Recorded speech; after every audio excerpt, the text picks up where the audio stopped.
Two cops thought they could humiliate a man who fit the description. What they didn't know was that Keenan Rucker had fought real battles, and he wasn't about to lose this one. There's a moment in life when everything you know about yourself gets tested, and it never sends a warning for Keenan Rucker. That moment came on a hot Saturday afternoon outside of Grady's Hardware on the edge of Bismarck, North Dakota. Keenan wasn't thinking about anything but finishing up a list his mom had texted him. Garden gloves, a hose nozzle, and a few bags of potting soil, just regular errands. He was dressed like any other guy would be after a morning jog. Dark gym shorts, a hoodie, sneakers still a little dusty from the trail, nothing special, nothing suspicious. But the second he pushed the heavy glass door open, the world seemed to shift. "Hey, you. Stop right there."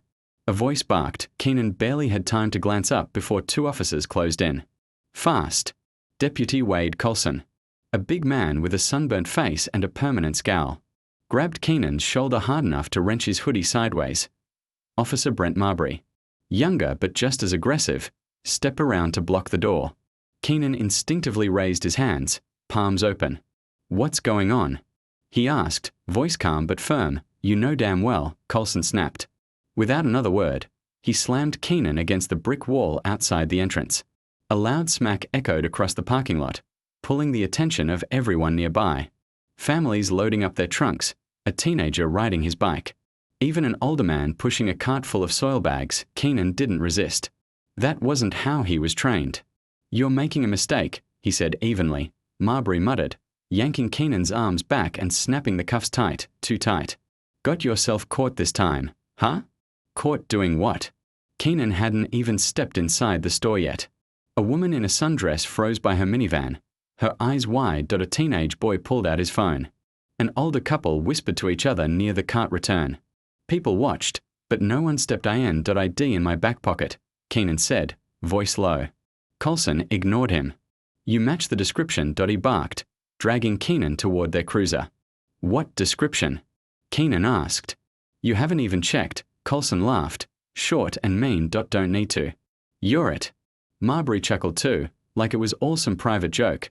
They threw him into the backseat without another word, the door slamming shut like a final insult. Keenan sat there, staring straight ahead, heart pounding, but not from fear. It was the deep, slow anger that came when you realized that no matter how much you had given, no matter how much you had proven yourself elsewhere, in this moment, in their eyes, you were nothing. The squad car idled for a long time. Eventually, a call crackled through the radio. Wrong guy, suspect already apprehended across town. No hoodie, no gym shorts, no resemblance at all, Colson cursed under his breath. Marbury's face turned red. Without a word, they yanked open the door and uncuffed Keenan right there in the parking lot. No apology. No explanation.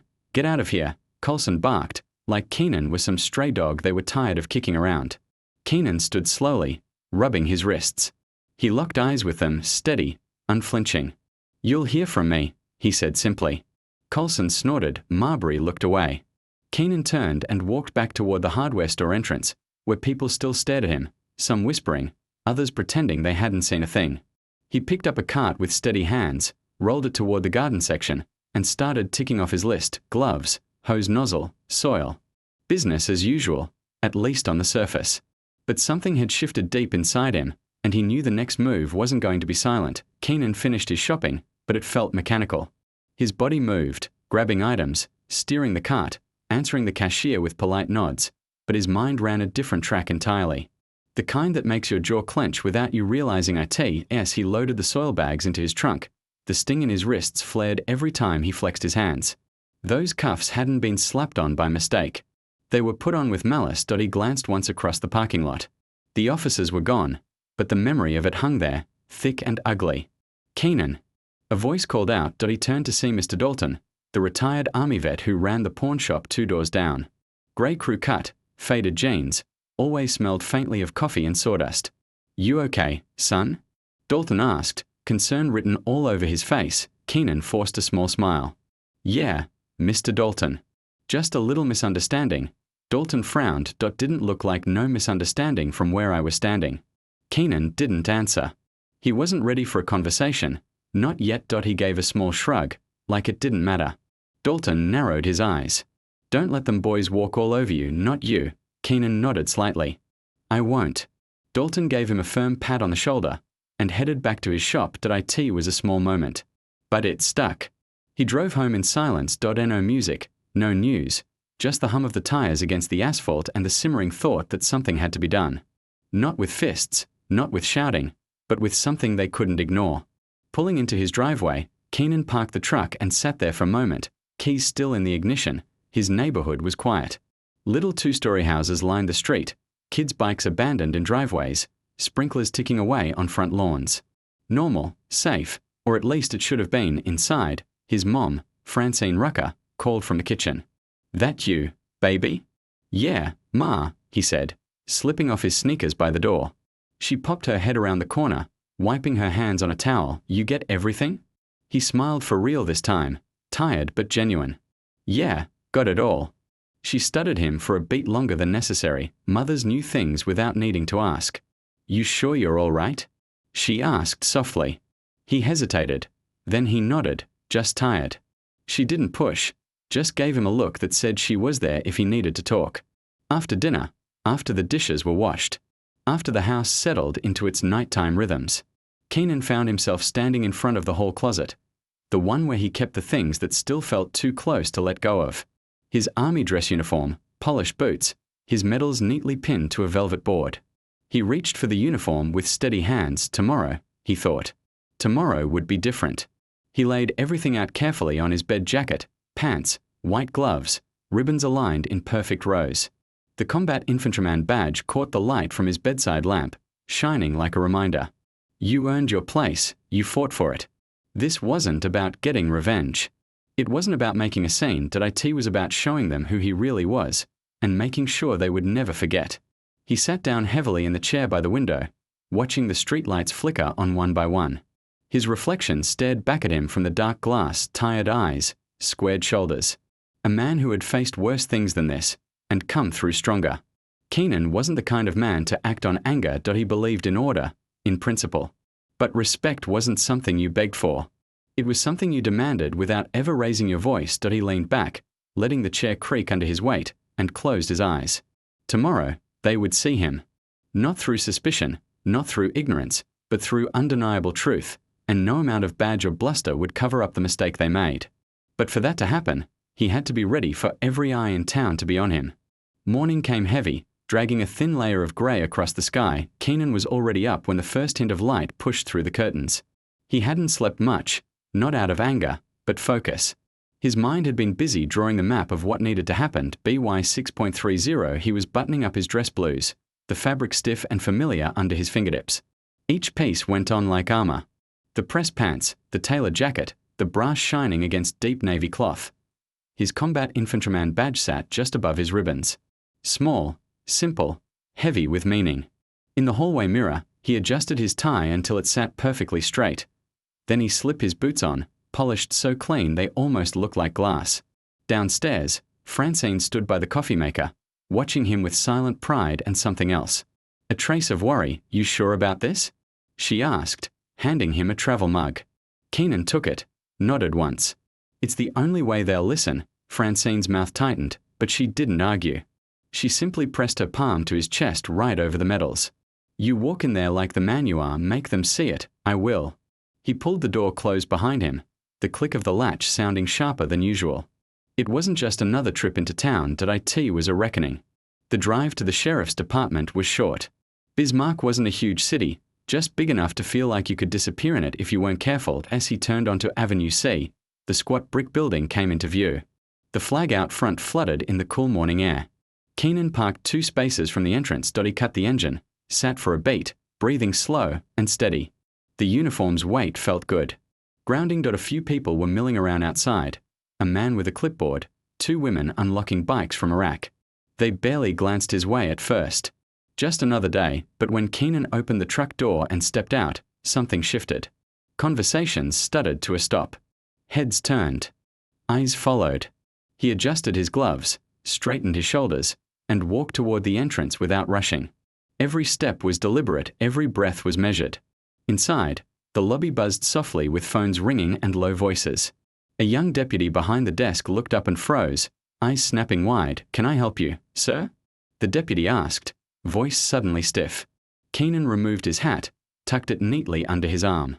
I'm here to file a formal complaint, he said, voice even. The deputy swallowed hard. Chief Bowden's inside. I'll let him know. Keenan nodded once and stepped aside, standing tall in the middle of the lobby. Within minutes, civilians started trickling in behind him. A woman paying a traffic ticket, a man asking about a building permit. Each of them paused when they saw him, some whispered. One woman pulled out her phone, pretending to scroll but clearly recording. The chief came out 5 minutes later, a wiry man with thinning hair and tired eyes. He took one look at Keenan's uniform and went pale. Morning, Keenan said coolly. Morning, Chief Bowden replied, voice cracking slightly. Let's, step into my office? In a moment, Keenan said. He pulled a folded sheet of paper from his inner jacket pocket. I'm filing an official complaint against Deputy Wade Colson and Officer Brent Marbury. Assault. Wrongful arrest. Civil rights violation. The chief's hand shook as he reached for the paper. Understood, he muttered. And, Keenan continued, letting his words fill the room, I expect a full investigation, transparent. Public. The chief nodded quickly, almost bowing. The deputy at the desk stared, red creeping up his neck. People kept watching, recording, whispering, and Keenan stood there like a monument to every wrong they had tried to erase. He turned, placed his hat back on his head, and walked out without waiting for permission. The bright sun outside hit him square in the face, but he didn't flinch. The day had only just begun, and the town was already buzzing. But Keenan knew this was just the first crack in the dam, and once the truth started leaking, there'd be no stopping the flood. The phones inside the sheriff's department didn't stop ringing after Keenan left. By noon, what had started as whispers in the lobby turned into full-blown conversations on Main Street, at gas stations, in barbershops. Word spread faster than the chief could contain. Intimidate Dallas diner down the road. Folks hunched over their coffee cups and muttered his name. You see what he was wearing? Looked like a damn general walking in there. About time somebody stood up to them. Meanwhile, Keenan went home and waited. He didn't need to shout or chase reporters. The truth was moving on its own now, like a slow, unstoppable tide. By late afternoon, local news vans started popping up around town like mushroom after rain. One station out of Fargo sent a reporter, Jessica Mullins, straight to Bismarck to cover the story. Young, sharp, and hungry, Jessica wasn't the type to let a good lead slip away. Keenan answered her call politely but firmly. I'll give my statement after the department responds officially. Not before, the reporter agreed, and the tone of her voice said she respected him more for it to the station. Chief Bowden sat in his office with his head in his hands. Deputy Coulson paced back and forth like a caged animal while Officer Marbury stared at the floor, pale as a sheet. They're making a circus out of this, Coulson muttered, slamming a fist into his palm. He ain't even hurt, Marbury said weakly. Chief Bowden snapped his head up. You laid hands on a man without checking ID, you cuffed a decorated army veteran in front of half the town, and now you want to whine that he ain't hurt? Neither man answered. A knock came at the door.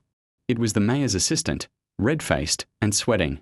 Mayor wants to see you, she said to Bowden, right now. The chief cursed under his breath but stood. He knew what was coming. Pressure, questions, demands. And from the way the assistant kept shifting from foot to foot, it was obvious the mayor wasn't looking for excuses. He was looking for heads to roll. Out in the parking lot, a crowd was beginning to form. Some held signs hastily scrawled on cardboard, Justice for Keenan. We stand with our veterans. Respect is earned. It wasn't just black folks either. Old ranchers, teenagers in baseball caps, moms with toddlers balanced on their hips. The town had seen injustice up close. And for once, they weren't pretending they hadn't. Keenan's old high school principal, Mr. Landers, even showed up and spoke to a reporter. Keenan Rucker was one of the finest young men I ever taught, Landers said, his voice tight with emotion. What happened to him yesterday? It's a disgrace to this town. Every word landed like a hammer.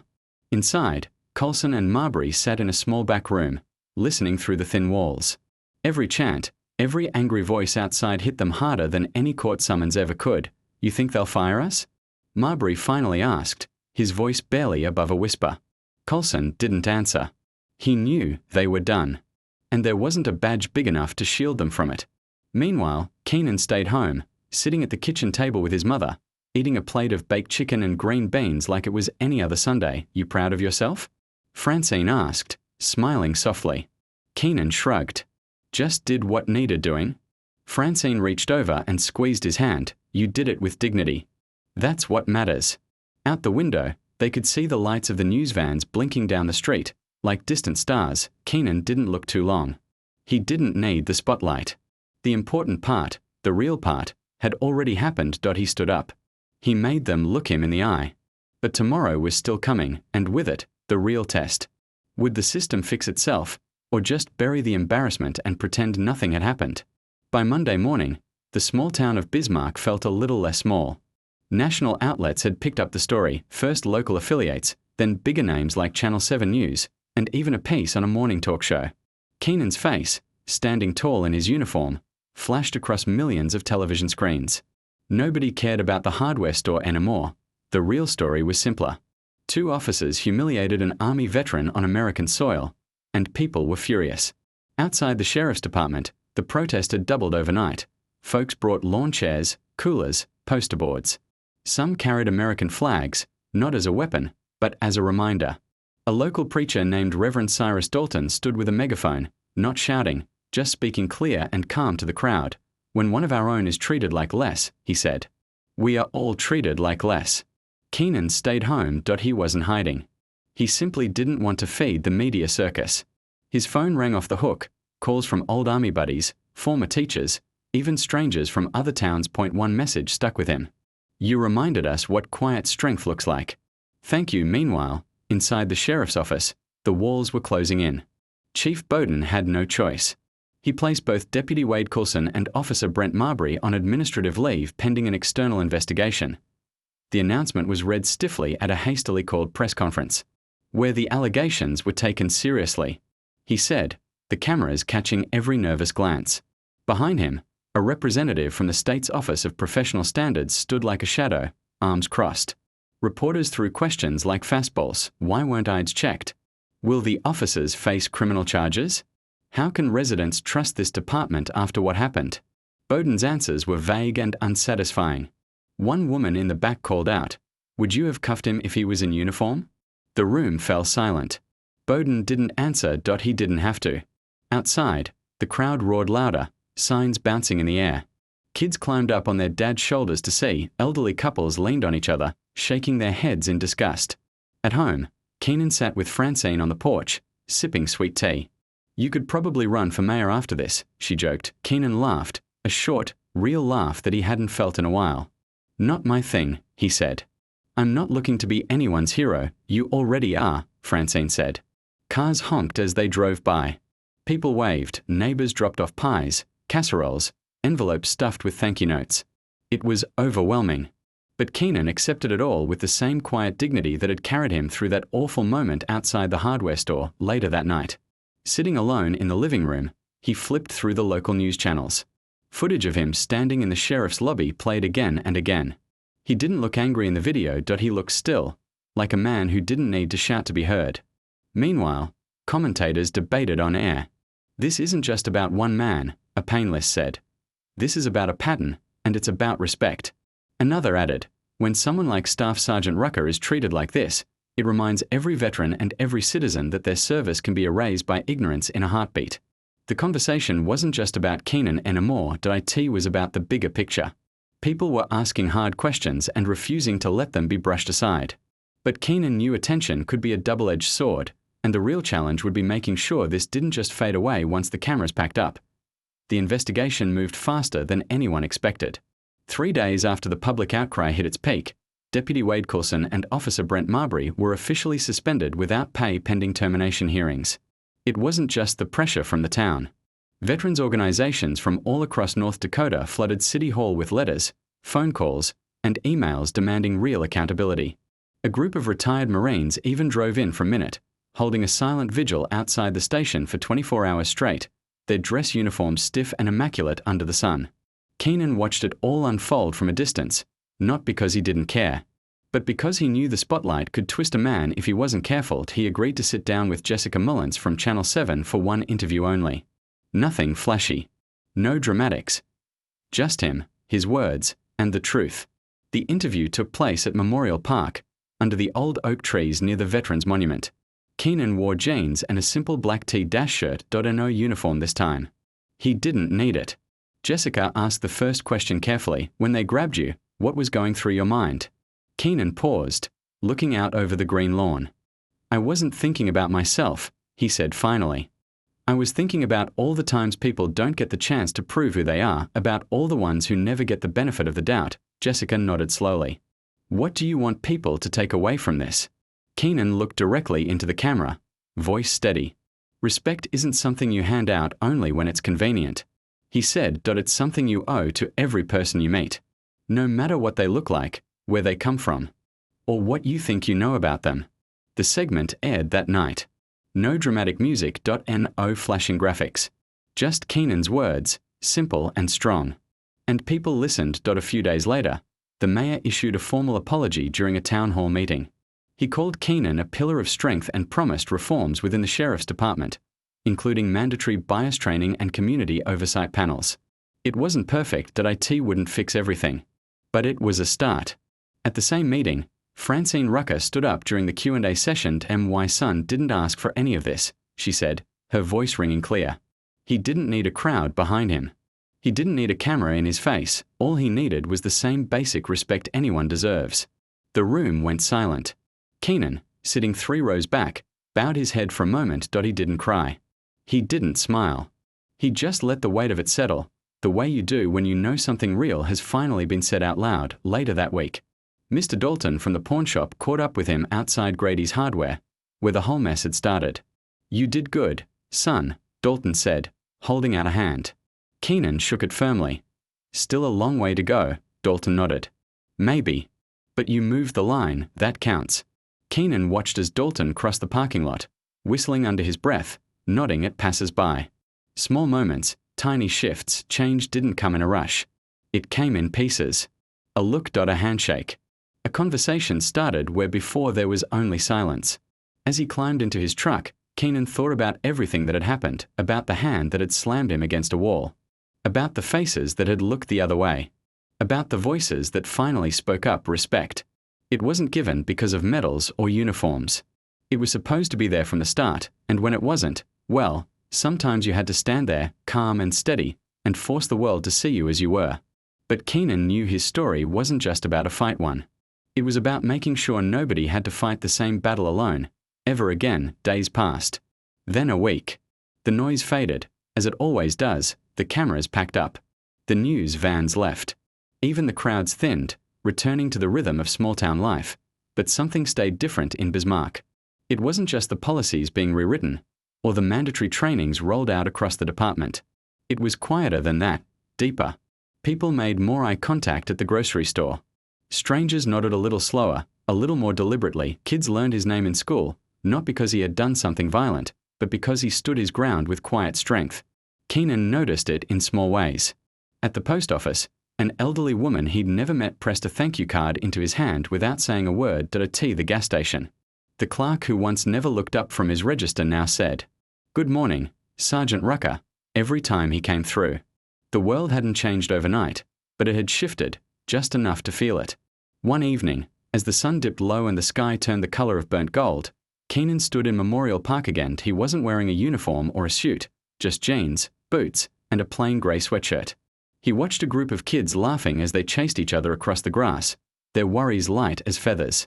Across the street, Reverend Dalton was closing up his church, giving Keenan a wave before disappearing inside. Francine joined him a few minutes later, 2 coffees in hand. "Thought you might want one," she said, handing him a cup. He smiled, the lines around his eyes deepening. "Thanks, Ma." They sat on the bench for a long while, saying nothing, just watching the town breathe. "You regret any of it?" she asked eventually. Keenan shook his head. "Not a bit." Francine sipped her coffee. "You didn't just stand up for yourself. You stood up for all of us, folks who never had the words or the chance." Keenan didn't answer right away. He just let the weight of her words settle, heavy, but good. "You can't change people's hearts overnight," he said finally. "But you can show them what respect looks like. You can hold up a mirror and make them look at themselves." Francine smiled. "And sometimes that's enough to start something bigger." They watched the sky fade to darker blues, the first stars peeking out. Keenan thought about the men who had slapped those cuffs on him. Thought about how easy it would have been to lash out, to match hate with rage, but he hadn't. Because dignity wasn't just something you demanded. It was something you carried inside you, even when no one else recognized it, and that's what made all the difference. As they finished their coffee, Keenan stood, stretching his back. Tomorrow would be another day, more work to do. More lessons to teach. Not by shouting, but by living the truth every step of the way. Before heading back to the truck, he turned to the empty park. The darkening town. And the open sky. Respect, he said under his breath, starts here. And he touched a hand to his chest, right over the place where all the years, all the lessons, all the battles he'd fought, seen and unseen, still lived. Life will always throw you moments where you have a choice: react with anger or respond with strength. Respect isn't just earned. It's demanded through the way you carry yourself, even when no one's looking. If this story resonated with you, take a second to reflect on the kind of world you're helping to build. With your words, your actions, your silence. And if you